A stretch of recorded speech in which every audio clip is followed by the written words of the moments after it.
Bonjour à tous, bienvenue sur le plateau de Lyon Mag TV, ravi de vous retrouver pour ce nouveau numéro de Lyon Politique. On va décrypter l'actualité lyonnaise de la semaine avec autour de la table aujourd'hui le journaliste Raphaël Ruffier-Fossoul, la fondatrice de l'équipe des Lyonnes Alexandra Carras-Cézéli, le conseiller municipal de Vénissieux Farid Ben Moussa et le conseiller municipal de la Mulatière Maxime Bost. Bonjour à tous. Bonjour Alexis. Au sommaire aujourd'hui, l'abonnement TCL des élus, l'embouteillage de candidats pour 2026 et Only Lyon & Co.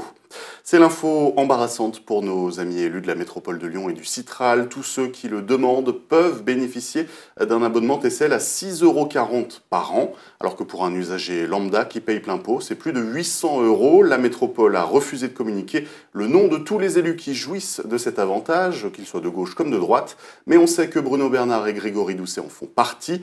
Alors que les écologistes demandent activement aux Grands Lyonnais de se mettre au transport en commun, de payer plus cher, notamment pour financer des abonnements solidaires, et surtout se prononcent contre la gratuité des TCL, est-ce que cette méga ristourne ne les décrédibilise pas intégralement sur ces sujets? Raphaël? Déjà, on peut dire que c'est pas eux qui l'ont décidé. Tout à fait, on peut le rappeler. L'info, elle a 30 ans quand même. 1998, Donc c'est la droite qui l'avait mis en place. Dans l'histoire, il n'y a pas de... Après, on débat de la pertinence, mais il n'y a pas de scandale. La proposition, elle a 30 ans. Régulièrement, on propose que les policiers, par exemple, aient un accès gratuit au transport en commun parce qu'on estime qu'ils assurent la sécurité des transports. Moi, je trouve très bien, évidemment, que les élus soient présents dans les transports en commun et fassent remonter les informations, que ce soit les escalators qui étaient en panne massivement ces derniers temps ou la surcharge des lignes. Donc là-dessus, il n'y a pas de scandale. Après, on peut discuter effectivement de la pertinence. Est-ce que c'est bien ou pas bien qui paye l'ensemble de la mesure, on a compris qu'il y avait une centaine d'élus concernés, c'est 80 000 €. Ça correspond à peu près une voiture de fonction avec chauffeur qu'on pouvait avoir avant sur un président du Citral. Ça, c'était un vrai scandale. Alexandra? Moi, je crois que c'est pas entendable, malheureusement. En fait, scandale ou pas scandale, aujourd'hui, les gens ne peuvent pas entendre que des élus, même s'ils représentent le Citral, bénéficient non pas d'un tarif avantageux.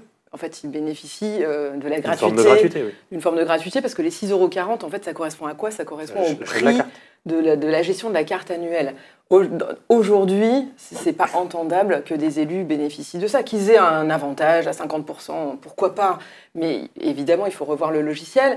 Et surtout, ce qui est embêtant, c'est la cohérence. C'est toujours pareil, en fait. Les élus se décrédibilisent en permanence, ce genre mais de gauche comme de droite, c'est pas la question de la couleur politique, ce serait un autre exécutif, ce serait pareil.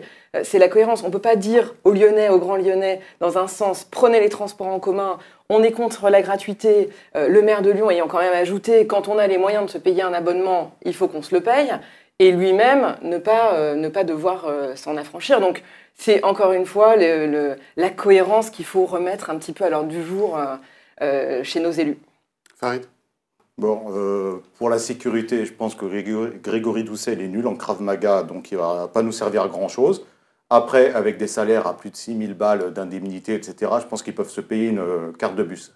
Que ça soit gratuit ou qu'ils doivent le payer, ils rentreront dans le bus forcés parce qu'ils sont mieux sur leur vélo, tout seuls, et pas au contact des Lyonnais. Donc c'est pas ça. Mais ça fait... Bruno Bernard, pour le coup, il est tout le temps dans les transports en commun. Bah, tant mieux, alors qu'il paye. Ça change quoi? En quoi, lui, il apporte plus? C'est-à-dire que s'il y a quelqu'un qui meurt, qui tombe dans les transports en commun, moi, je suis capable de lui faire un massage cardiaque, je ne suis pas sûr qu'il puisse faire quelque chose. Alors, pourquoi les infirmiers ne les ont pas gratuitement? Pourquoi les personnes qui se lèvent tôt le matin et qui gagnent un SMIC doivent quand même payer? Ça, c'est des gens qui ont un salaire. C'est un faux message de dire que 6,40 €, si on ne leur donnait pas 6,40 €, ils ne rentreront jamais dans un tramway. Non, mais... Bah non, ils peuvent payer. Je vous laisse développer vos arguments. L'idée de dire que ça a 30 ans, c'est une bonne idée, d'accord. Alors le droit des femmes, quand c'était il y a 50 ans qu'elles n'avaient pas le droit de voter, c'était peut-être une bonne idée, tout c'était déjà en place. Farid. Non, mais ça a été retiré.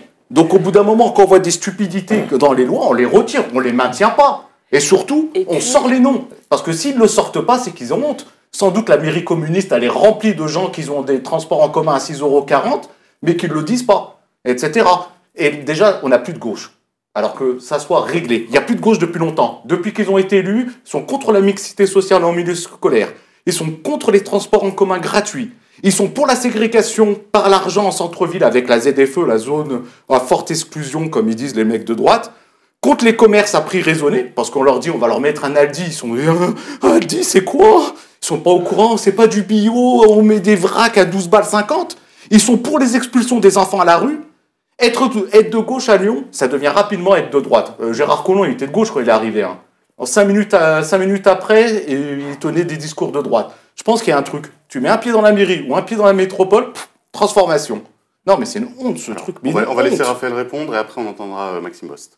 On va peut-être Maxime Bost d'abord. Plutôt.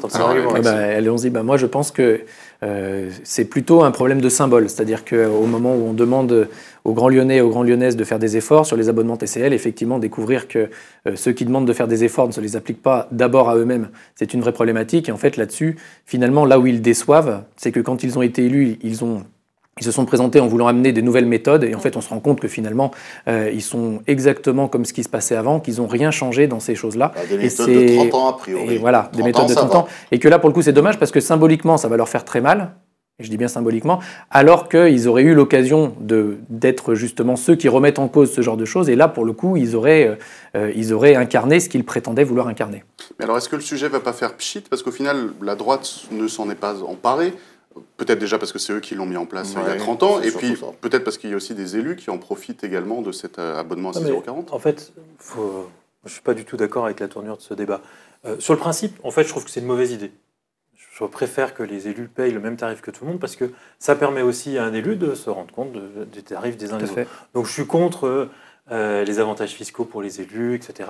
Je préfère qu'on les paye un peu mieux, mais par contre qu'ils aient les mêmes règles que pour tout le monde. Donc je ne suis pas en désaccord avec ce que vous dites. Par contre, je suis en profond désaccord avec la tonalité de la polémique que vous essayez de poser, parce que je la trouve profondément injuste en réalité.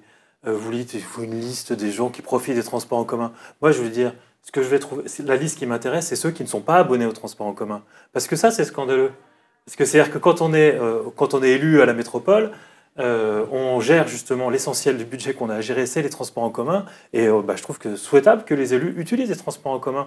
Et vous avez raison, mais je ne demande pas à Bruno Bernard de faire un massage cardiaque quand il prend le métro le matin. Ce que je lui demande par contre, je suis plutôt content qu'il y ait des élus qui se rendent compte que, en fait, quand je vais prendre la ligne B, il y a des horaires où franchement j'ai du mal. La ligne A, j'ai vraiment du mal à rentrer dans le métro. Il faut qu'on leur fasse gratuitement pour qu'ils se rendent compte. Je viens de vous dire l'inverse. Je trouve que c'est une erreur, c'est une mesure, mais il n'y a pas besoin d'aller.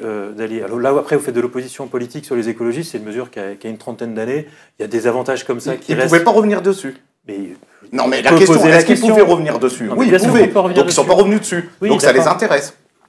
D'accord, mais posez le débat de la bonne manière. Non, mais c'est pas moi. C'est pas moi qui. Grégory Doucet, il a dit qu'il fallait payer le juste prix pour prendre les transports en commun. C'est pas moi qui l'ai dit. C'est Grégory Doucet. Oui, donc Grégory Doucet, lui, il paye 6,40 €. Donc le juste prix, c'est 6,40 €. Encore une fois, il faut quand même respecter les fonctions d'élus parce que je trouve que mais c'est quoi on a besoin d'engagement. Il faut respecter des élus, quel que soit politiquement, c'est ce que j'essaie de dire depuis tout à l'heure. Et le fait qu'ils soient engagés qu'ils soient dans les transports en commun, c'est positif. On respecte, c'est respectable. En fait, on confond deux choses. Et encore une fois, ce débat, on a l'illustration. Tout à l'heure, on parlait des professions qui pourraient bénéficier, d'ailleurs à juste titre, de réduction dans les transports en commun, les policiers, les infirmières, etc. Les élus, ce n'est pas un métier, c'est une fonction de représentation. Et typiquement, et c'est ce que vous disiez tout à l'heure, mais c'est la cohérence et c'est le fait de représenter. Vous ne pouvez pas être le faire-valoir d'une politique que vous êtes censé faire appliquer aux autres, et vous-même, au titre... Là, c'est des magots.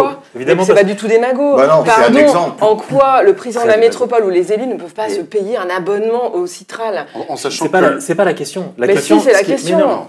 C'est pas du tout la question. Non, la question du débat, c'est est-ce qu'ils sont encore crédibles aujourd'hui en parlant de gratuité ou en demandant aux gens de faire des efforts quand eux ne payent que 6,40 €? Et on peut pas dire, avant il y avait une voiture avec un chauffeur pour le président. On parle pas du président, on parle des élus collectivement. C'est une mesure qui a 30 ans. Pardon, mais je ne sais pas combien d'exécutifs, ils auraient pu tous revenir dessus. Si on regarde les professeurs, la question, aujourd'hui, c'est pas possible. La question, c'est la mission de contrôle. Quelle mission de contrôle de quoi? C'est eux qui votent les moyens des transports en commun.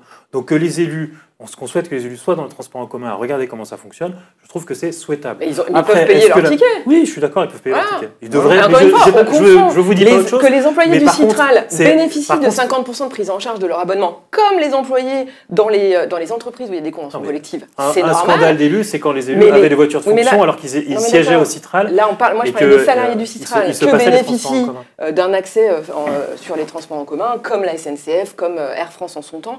c'est normal. Mais que les élus ne payent pas leur abonnement, très honnêtement, c'est pas entendable et ça les décrédibilise pour répondre à la question. C'est pas pour autant.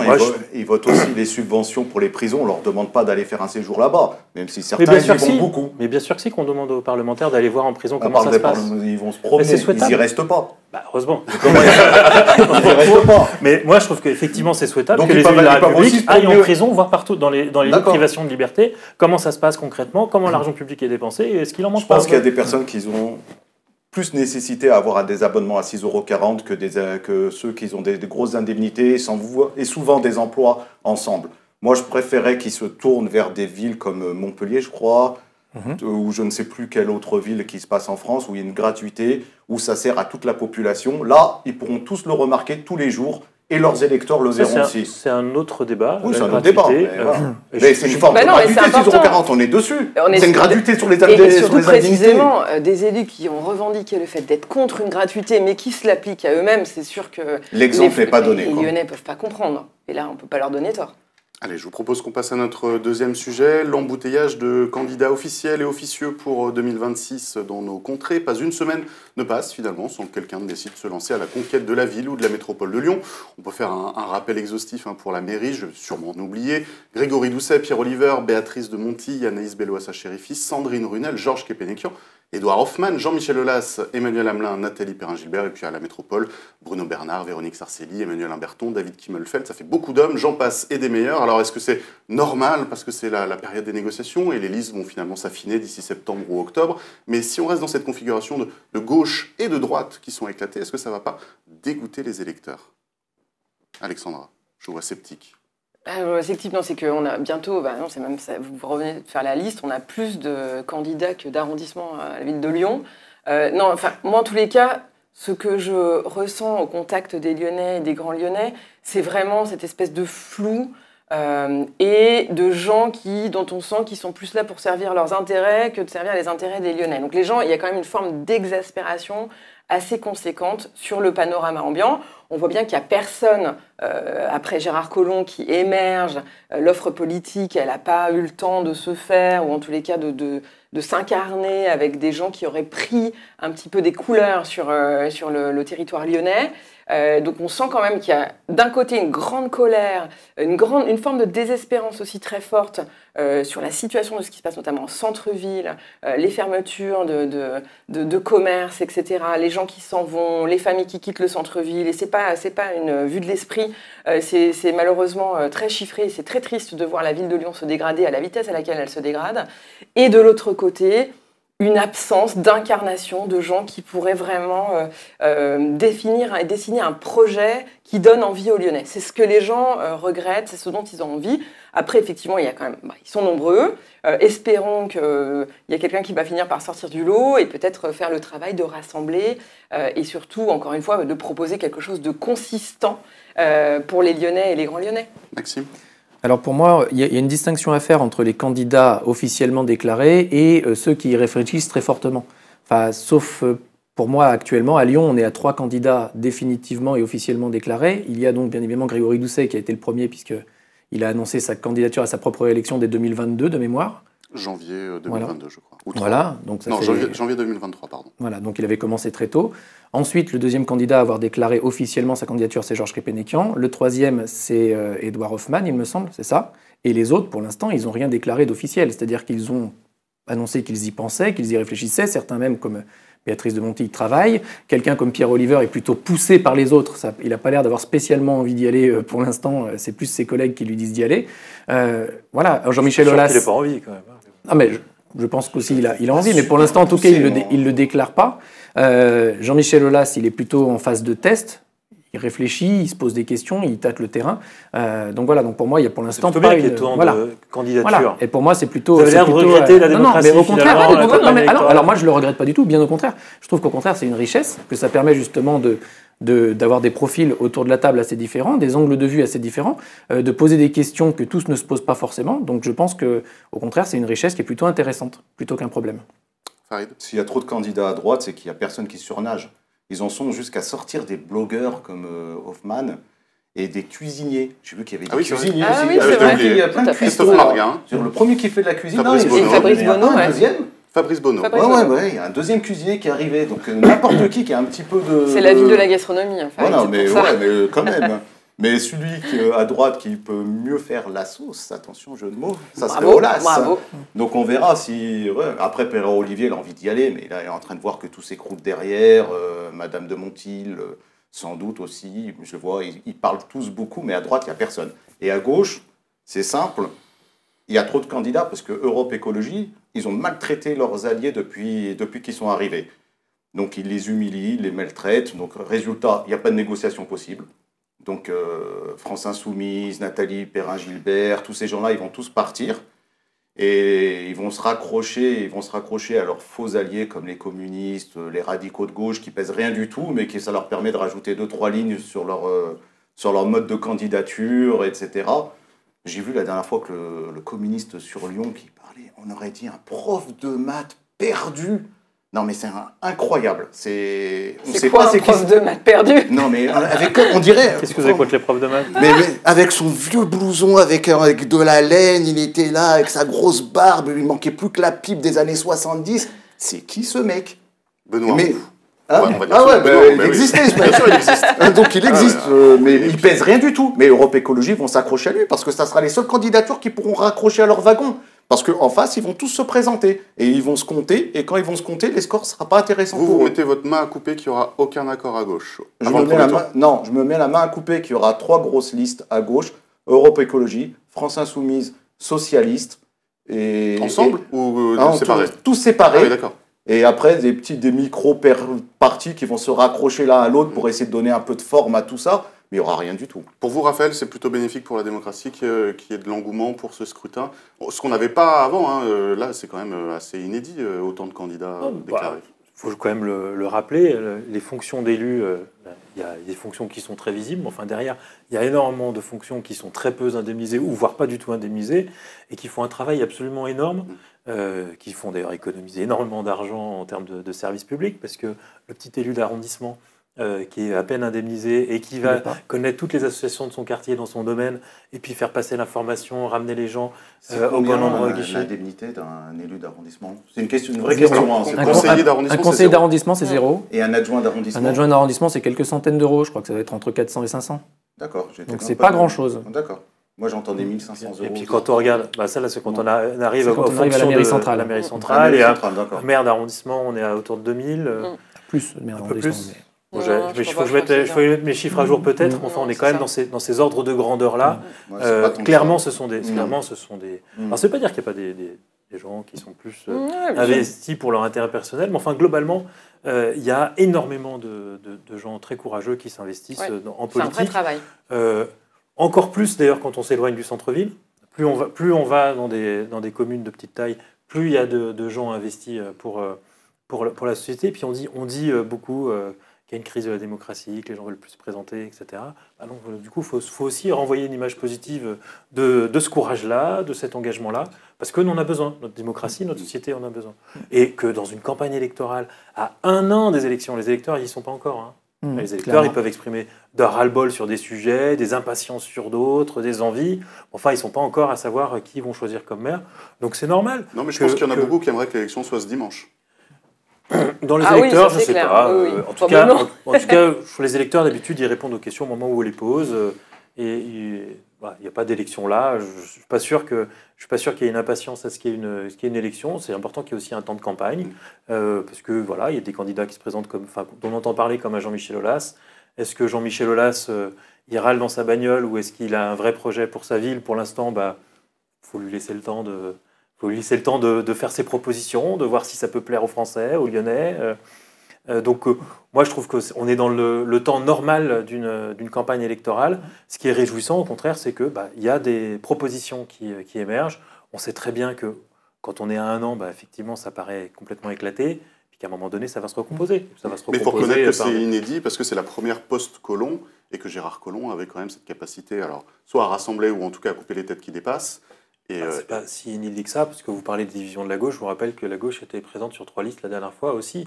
Oui. Donc, quand vous dites ce serait hallucinant qu'il y ait 3 listes cette fois, non, ce qui serait Ce qui serait presque Mais là, on étonnant, a c'est des qu'il y en ait que personnes- deux. là, c'est des sociétés civiles sortants. aussi. Non, mais là, c'est des sortants. C'est La dernière des fois, il n'y sortants, avait pas de sortants. Oui, Là, on mais- est sortants et mais qu'ils ne sont dans- pas capables de se regrouper en étant sortants alors qu'ils ont gouverné pendant 6 ans. Là, on est plus dans l'inédit.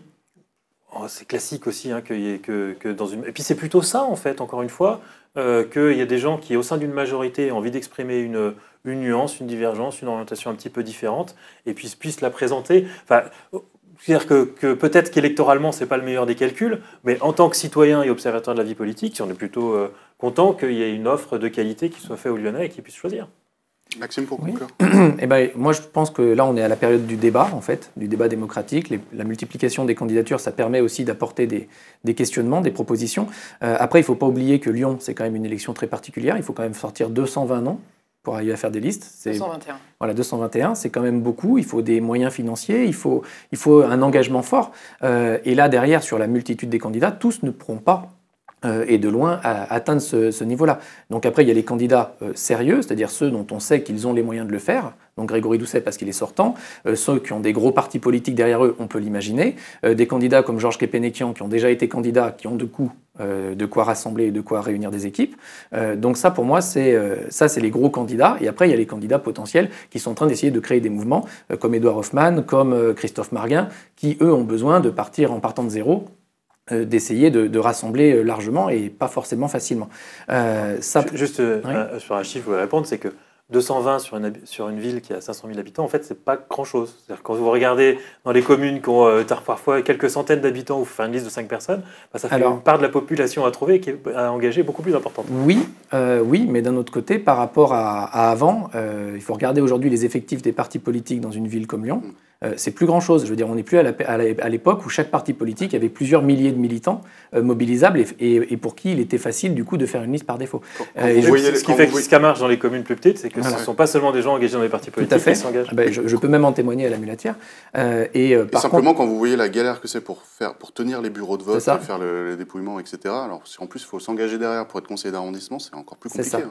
Et je suis d'accord. Et pour finir, par contre, sur un truc qui n'a pas encore été dit et qui, moi, m'interpelle beaucoup aujourd'hui, c'est que pour faire beaucoup de terrain et à la Mulatière et aussi pour rencontrer pas mal de monde dans Lyon, je trouve qu'il y a aussi beaucoup de nouveaux profils qui s'engagent en politique, des personnes qui n'en ont jamais fait, des personnes ou alors qui en ont été dégoûtées par une toute première expérience, qui aujourd'hui y reviennent et je ne serais pas surpris aussi de voir apparaître dans les effectifs des uns et des autres, des nouveaux profils, des nouvelles têtes de gondole, des nouvelles manières de faire et des nouvelles idées. Et ça, c'est très intéressant. Enfin, en tout cas, moi, à la Mulatière, je me rends compte qu'il y a beaucoup de nouvelles personnes qui sont prêtes à s'engager. Et ça, c'est assez inédit.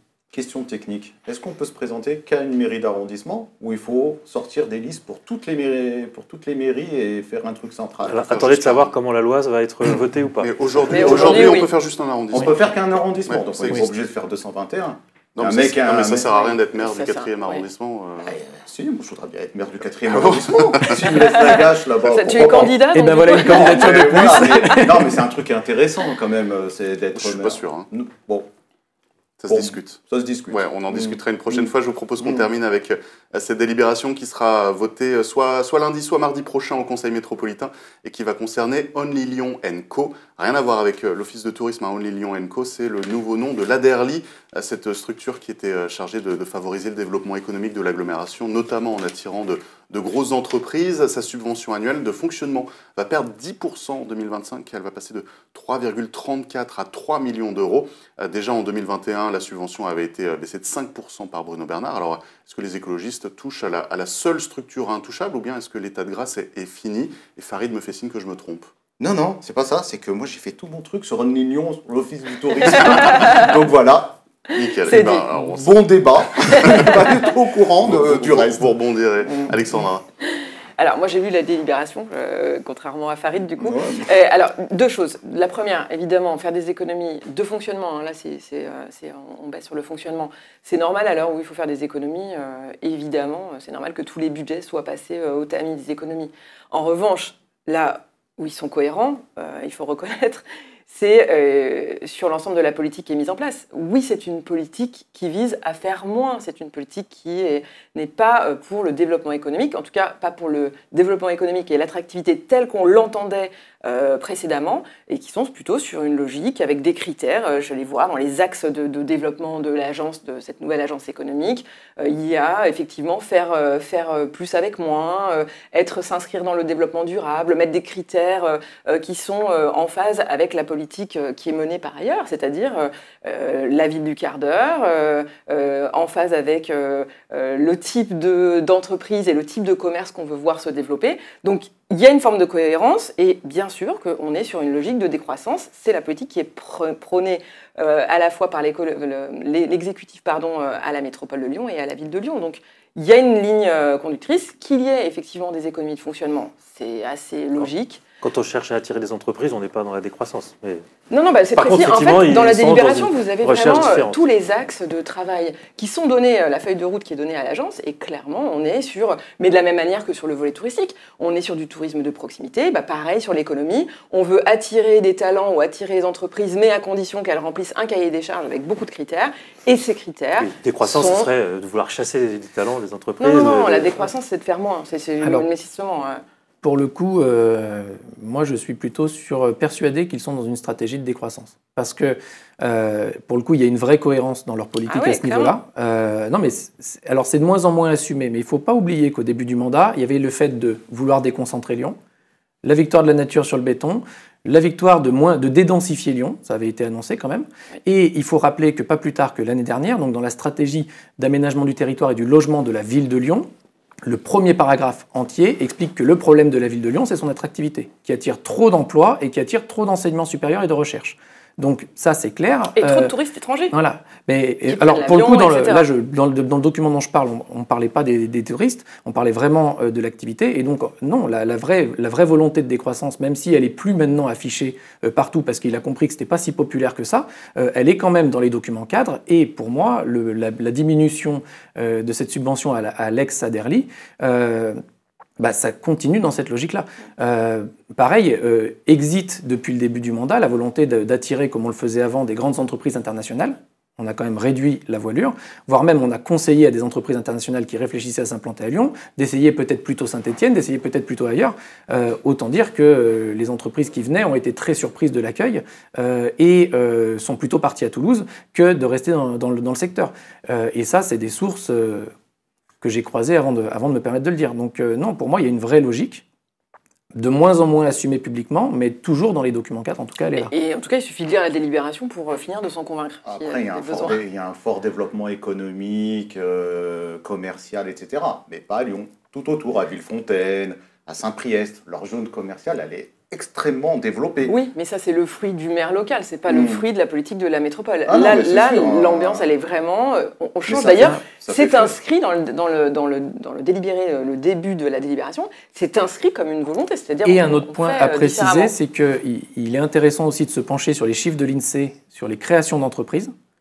Lyon et l'agglomération de Lyon est en train de décrocher par rapport aux autres grandes villes de France. Et notamment par rapport à Paris, où alors là, l'écart, là où avant, Lyon, quand on regarde les évolutions des courbes par le passé jusqu'en 2020, Lyon tenait la dragée haute à Paris. Depuis 2020, la courbe s'est complètement cassée en termes de création d'entreprises. Donc là, pareil, il y a vraiment quelque chose qui change dans notre agglomération. Mais à l'image de la transformation du centre-ville, pardon j'ai l'impression d'avoir un disque rayé sur ça, mais c'est vrai, la transformation du centre-ville qui s'opère, c'est le projet politique du mandat, il a été clairement énoncé, il est déroulé avec une méthodologie qui, moi, me semble ubuesque et pas du tout démocratique, mais en tous les cas, c'est ce qui est annoncé et tout est en cohérence avec, les mobilités sont en cohérence avec, et l'attractivité économique, elle est de réduire la voilure, d'avoir moins de gens qui habitent, moins de gens qui se déplacent, et d'être clairement dans une logique de décroissance. Je sens que Raphaël est effondré. Alors en plus, quand vous avez parlé de Toulouse, alors ça déteste qu'on compare Lyon à Toulouse, là vous l'avez achevé. Non, c'est juste sur la justesse des mots. Si vraiment leur politique c'était la décroissance, ils sont mauvais. Parce que pour l'instant, la ville n'est pas en décroissance. Puis si on vraiment fait la décroissance, la ville n'est pas en décroissance. On n'enlève pas 10%. Il n'y a pas de grandes entreprises dans le centre-ville de Lyon. Non, mais dans la métropole, il y en a. Si vraiment on veut mener une politique de décroissance, on ne met pas 3 millions d'euros dans une agence qui va chercher des emplois à l'extérieur. On supprime. C'est-à-dire que c'est pas ce que fait Trump, ce est capable de faire voquer sur des politiques qui sont capables de le faire. Donc c'est pas ça qui est fait, puisqu'il y a toujours 3 millions d'euros pour la DERLI. Après, moi, je trouve toujours, même si c'est évidemment les budgets ils sont contraints, je trouve toujours un peu regrettable qu'on réduise des subventions à des acteurs dont par ailleurs on légitime l'intérêt, c'est-à-dire qu'ils ont une politique à mener d'attractivité qui est différente. Qu'on a créé à la base. Il y a une volonté effectivement d'attirer d'autres types d'emplois, de s'assurer de ne pas être sur l'attractivité à tout crin effectivement, mais dans une logique de qualité de vie, avec un problème. Donc je pense qu'ils ont conscience aussi, c'est que la meilleure attractivité, c'est d'améliorer la qualité de vie. Plus vous ferez que les centres-villes sont agréables, plus il y a des entreprises qui auront envie de venir, donc plus vous augmentez le problème que vous essayez de régler aussi. Mais ça, c'est un peu insoluble. Donc, moi, je trouve toujours dommage, voilà, quand on a un acteur dont on dit qu'il est important de lui réduire un peu les moyens, mais ils sont fait aussi supprimer beaucoup de moyens par le budget du gouvernement. Et après, puis ils ont dépensé tellement en travaux qu'ils ont peut-être plus d'argent aussi. Oui, je pense que ça doit aussi. Oui, ils ont dépensé beaucoup en travaux. Et puis ils ont dépensé beaucoup aussi en embauches diverses et variées, qu'il serait intéressant de quantifier et de localiser. Allez, on arrive à la fin. Farid, voulez-vous nous faire 15 secondes sur le tourisme ou Ah non, moi j'étais bien sur le tourisme. Only Lyon, on s'en fout. C'est un truc pour financer les copains. Rappelons-nous des histoires de Kéran qui avait ouvert des trucs en Chine pour sa famille. Alors c'était Erail, c'était pas la même chose. C'était la région.